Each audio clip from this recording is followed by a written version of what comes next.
রোজ গীতা পাঠ করার সময় পান না? জেনে নিন কোন দুটি কাজ মেনে চললে রোজ গীতা পাঠ না করেও ফল পাবেন সম্পূর্ণ গীতা পাঠের। এই প্রশ্নের উত্তরই আজ আপনারা পাবেন এই ভিডিওটির মাধ্যমে। নমস্কার বন্ধুরা, ঈশ্বর ভক্তি চ্যানেলে আপনাদের সকলকে স্বাগত জানাই। বন্ধুরা, ব্যস্ত জীবনের দৌড়ঝাঁপে গীতা পাঠ হয়ে উঠছেন না বলছেন? আচ্ছা, তাহলে আজ একটি এমন উপায় জানাবো যাতে আপনাদের প্রতিদিন সম্পূর্ণ গীতা পাঠ না করেও তার ফল পাবেন। তবে এই বিষয়ে জানার আগে আপনারা যারা এই চ্যানেলে নতুন তারা অবশ্যই চ্যানেলটি সাবস্ক্রাইব করুন এবং বেল বাটনে প্রেস করুন এই রকম আরও অনেক নতুন ভিডিওর নোটিফিকেশন পেতে। এবং ভিডিওটি দেখে যদি ভালো লাগে তাহলে অবশ্যই একটি লাইক করবেন এবং সবাইকে শেয়ার করে দেবেন যাতে তারাও ভিডিওটি দেখে উপকৃত হয়। এবং কমেন্টে জয় শ্রীকৃষ্ণ লিখতে ভুলবেন না। তাহলে চলুন এই তথ্যটির সম্পর্কে এবার জেনে নেওয়া যাক একটি ঘটনার মাধ্যমে। রবিন নামের এক ব্যক্তি ছিল যিনি মধ্যবিত্ত পরিবারের একজন যুবক। তিনি স্বপ্ন দেখেছিলেন বিশ্বে নিজের নাম তৈরি করার। কম্পিউটার সায়েন্সে স্নাতক ডিগ্রি সম্পূর্ণ করার পর রবিন প্রচলিত কর্পোরেটর চাকরি বেছে নেওয়ার বিরুদ্ধে সিদ্ধান্ত নেন। পরিবর্তে সে নিজস্ব কিছু তৈরি করতে চেয়েছিলেন। রবিন ঐতিহ্যবাহী ভারতীয় হস্তশিল্পের প্রতি আকৃষ্ট ছিলেন। এটি তার পারিবারিক ব্যবসা ছিল, কিন্তু এই ব্যবসায় তাদের সেই রকম লাভ হতো না। তাই রবিন ব্যবসার আধুনিকরণ, সমসাময়িক ডিজাইনের সাথে ঐতিহ্যবাহী কারুশিল্পের সম্বন্ধে এবং বিশ্বব্যাপী এই বিশ্বকে পৌঁছানোর জন্য তাদের পণ্যগুলি অনলাইনে বিক্রি করার পরিকল্পনা করেছিলেন। তাই কিছু নিজের সঞ্চয় এবং একটি স্থানীয় সমবায় ব্যাংক থেকে কিছু টাকা লোন নিয়ে রবিন একটি ছোট্ট কারখানা তৈরি করে এবং কয়েকজন দক্ষ কারিগর নিয়োগ করে। প্রথমে রবিন খুবই আশাবাদী ছিল, এমনকি রবিন একটি অনলাইনে স্টোর খোলার পর বিদেশ থেকে কয়েকটি অর্ডারও পেয়েছিল। কিন্তু পরে এই ব্যবসা চালানো তার প্রত্যাশার চেয়ে অনেক বেশি চ্যালেঞ্জিং প্রমাণিত হয়েছিল। কাঁচামালের দামগুলো বাড়ছিল দিনে দিনে এবং প্রতিযোগিতা ছিল তীব্র। বৃহত্তর কোম্পানিগুলির কম দামে অনুরূপ পণ্য বিক্রি করার সামর্থ্যও ছিল এবং রবিন এই ব্যবসাটি থেকে সেরকম ফল লাভ করতে পারছিলেন না। রবিনের আর্থিক সমস্যা বাড়তেই থাকে। লোনের টাকা বাকি ছিল। বিক্রি করে যা আয় হতো তাতে সব রকম খরচ মেটানোর জন্য যথেষ্ট ছিল না। কিন্তু সে খরচ কমানোর চেষ্টা করছিল, কিন্তু তার সঞ্চয় কমতে শুরু করে। তাকে তার মা বাবার কাছে সাহায্য চাইতে হয়েছিল, যা তারা তাদের সীমিত উপায়ে সঞ্চয় করেছিল।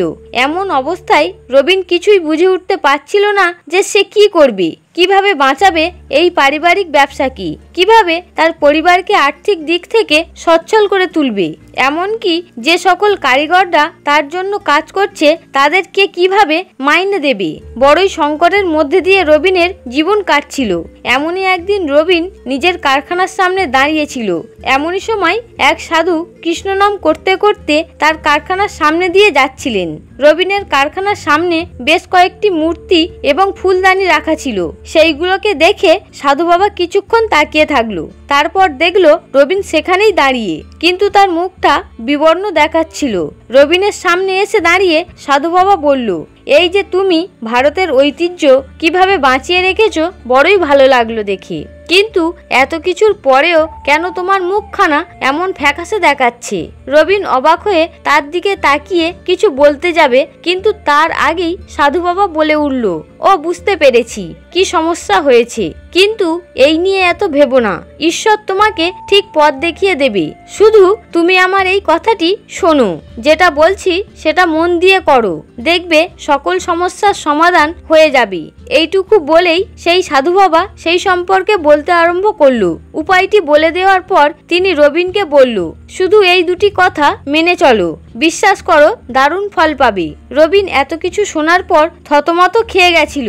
সে এতক্ষণে সাধু বাবাকে বলল, বাবাজি আপনি একটু বসুন, আপনার জন্য আমি জল ও কিছু খাবার নিয়ে আসার ব্যবস্থা করি। আসুন না, ভিতরে এসে বসুন। সাধু বাবা ভিতরে না যেতে চাওয়ায় রবিন বলল, দাঁড়ান, আমি বরং চেয়ারটা এনে দিই, আপনি এখানে বসে একটু বিশ্রাম করে নিন।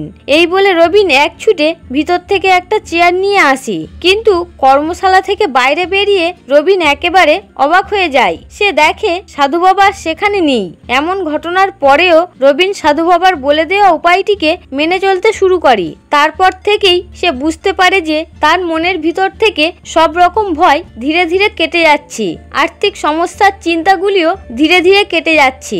এরপরে একদিন সে সোশ্যাল মিডিয়ার ফিল্ডে স্ক্রল করার সময় রবিনের ছোট্ট ব্যবসাকে সমর্থন করে এমন সরকারি প্রকল্পের সম্বন্ধে পড়ে। প্রকল্পটি তাদের মতো উদ্যোক্তাদের জন্য আর্থিক সাহায্য এবং প্রশিক্ষণের প্রস্তাব করেছিল। রবিন অবিলম্বে আবেদন করেন এবং একটি কঠোর নির্বাচন প্রক্রিয়ার পরে তাকে একজন ব্যবসায়ী পরামর্শদাতার সঙ্গে কথা বলার সুযোগ করে দেয়া হয় এবং এই নতুন সমর্থনের সাথে রবিন তার ব্যবসায়িক মডেলকে পুনর্গঠন করতে সক্ষম হয়েছিল। সে অনন্য এবং উচ্চমানের পণ্য তৈরির দিকে মনোনিবেশ করেছিল, যা বাজারে ব্যাপকভাবে উৎপাদিত পণ্যের থেকে আলাদা। তার পরামর্শদাতা তাকে বিভিন্ন সোশ্যাল মিডিয়ার প্ল্যাটফর্মে যেমন ইনস্টাগ্রাম, ফেসবুকে তার অনলাইন উপস্থিতি উন্নত করতে সাহায্য করেছিল। ধীরে ধীরে বিক্রি বাড়তে শুরু করে এবং রবিনের আর্থিক অবস্থা স্থিতিশীল হয়। আজ তিনি কেবল তার পরিবারকে সচ্ছল করেন তাই নয়, বরং বেশ কিছু কারিগরদের জীবিকাও সরবরাহ করে। সাধু বাবার কথা মতো তিনি আজও সেই উপায়টি মেনে চলেন, তার সাথে সাথে ফলও ভোগ করেন। বন্ধুরা, সাধু বাবা প্রথমে রবিনকে বলেছিলেন যে প্রতিদিন গীতা পাঠ করা খুবই শুভ। সেটা করতে পারলে মানুষের জীবনে যত সমস্যা থাকে তার সমাধান হয়ে যায়। কিন্তু এখনকার কর্মব্যস্ততার যুগে রোজ গীতা পাঠ করে ওঠা সম্ভব হয়ে ওঠে না। তাই যদি রোজ গীতা পাঠ করতে না পারো তাহলে এই কাজগুলো অবশ্যই করতে হবে। সকালে ঘুম থেকে ওঠার পর প্রথমে একটি ছোট্ট গীতা গ্রন্থকে প্রণাম করে তারপরে দিনের যে কোনো কাজ আপনি শুরু করবেন এবং প্রণাম করার পরেই এই মন্ত্রটি 3 বার বলবি, ওম নমো ভগবতে বাসুদেবায় নমো। দ্বিতীয় যে কাজটি আপনি করবেন সেটি হলো যখনই একটু সময় পাবেন তখনই দিনে অন্তত গীতার যে কোনো একটি শ্লোক ও তার অর্থ মন দিয়ে পড়বেন। দরকার নেই একই দিনে সম্পূর্ণ গীতা পড়ে শেষ করার। রোজ একটা করে শ্লোক পাঠ করে আস্তে আস্তে সম্পূর্ণ গীতা পড়ে শেষ করুন। বন্ধুরা, আপনারাও ওই কাজটি করে দেখুন, অবশ্যই সুফল পাবেন। বন্ধুরা, আজকের ভিডিওটি এখানেই শেষ করছি। ভিডিওটি দেখে যদি ভালো লাগে তাহলে অবশ্যই একটি লাইক করবেন এবং কমেন্টে অবশ্যই জয় শ্রীকৃষ্ণ লিখতে ভুলবেন না। দেখা হবে পরবর্তী ভিডিওতে। ততক্ষণ আপনারা ভালো থাকুন, সুস্থ থাকুন। হরে কৃষ্ণ।